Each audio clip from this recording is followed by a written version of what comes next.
জয়গুরু সকলকে, সবাই কেমন আছো? আশা করি সবাই ভালো আছো আর ভালো থাকো, সুস্থ থাকো। আমি প্রার্থনা করি ঠাকুরের সেই চরণে।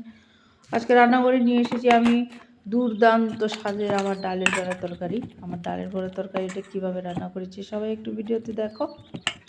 তার পাশাপাশি আমি একটা গল্প করার চেষ্টা করছি। আমি একটা গল্প শুনেছি সেদিন। একজন দাদা দীক্ষা নিয়েছিলেন, বুঝেছ?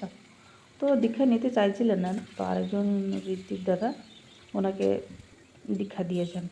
অনেক কিছু যাজন করে তারপর দীক্ষা দিয়েছেন।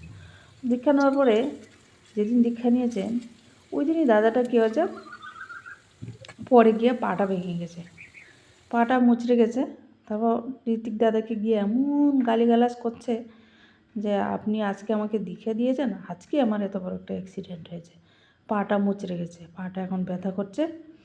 আর ওনাকে ভীষণ গালিগালাজ করে। আমি ঠাকুরের দীক্ষা নিয়েছি, তো ঠাকুর তো আমাকে আজকে ভালো রাখবে, তা না আমার পায়ের মধ্যে এত একটা ব্যথা পেয়েছি। তারপর ওনার গ্রামের বাড়ি। তারপর কী হয়েছে, উনি ব্যান্ডেজ ট্যান্ডেজ করেছেন, পায়ে এত মুচড়া খেয়েছে তো ব্যান্ডেজ করেছেন ভালোভাবে, পায়ে আঁটুর নিচে ব্যান্ডেজ করেছেন।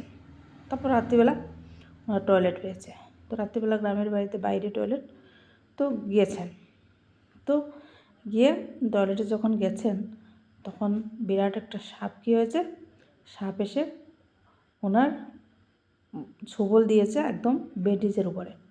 তো ছোবলটা আর শরীরে লাগেনি, ব্যান্ডেজের উপর দিয়ে চলে গেছে। পরের দিন উনি ঋত্বিক দাদার পায়ে পড়ে প্রণাম করে বলছেন, আমার জানেন আজকে পাটা ভাঙাতে ব্যান্ডেজ দিয়েছি, আর ব্যান্ডেজ উপরে আমার সাপে কেটে গেছে, ভাগ্যিস আমার ব্যান্ডেজটা যদি না থাকতো তাহলে আজকে আমি আর বেঁচে থাকতাম না, এই পৃথিবীতে মরে যেতাম সাপের ছোবলে। তো দেখুন, যা হয় ঠাকুর মঙ্গলের জন্যই করেন। এই যে পাটা ভেঙেছে, দীক্ষাই বা কেন নিল, পাটাই ভাঙলো কেন, আর ব্যান্ডেজটাই হলো কেন? আর ওনার লেখা ছিল সাপে কামড়াবে, তো ওনার সাপের কামড়টা ও ব্যান্ডেজের উপর দিয়ে চলে গেছে। তাই মনে করলাম যে দীক্ষা নেওয়াতেই ওনার প্রাণে উনি রক্ষা পেয়েছেন। তাই ঠাকুর এইভাবে আমাদের কষ্ট দিয়ে তারপর আমাদের প্রাণে রক্ষা করেন।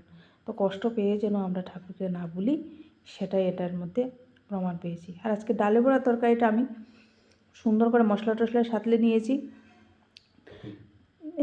জিরা, ধনিয়া, আদা, এগুলো সব, পেঁয়াজ, রসুন টসুন সব কিছু আমি পেস্ট করে নিয়েছিলাম। তারপর সব কিছু সাঁতলে আমি আলাদা ডালের বড়া করে তারপর ডালের বড়ার তরকারিটা বানিয়েছি। একটু কোয়াশ দিয়েছি, আলু দিয়েছি, তারপর খেতে খুব দারুণ হয়েছে ডালের বড়ার তরকারিটা।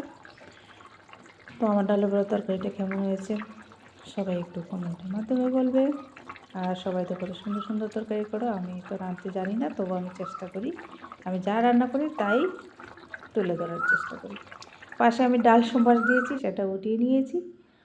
তো সবাই ভালো থাকো, সুস্থ থাকো, এই বলে এখানে রাখছি। জয় গুরু।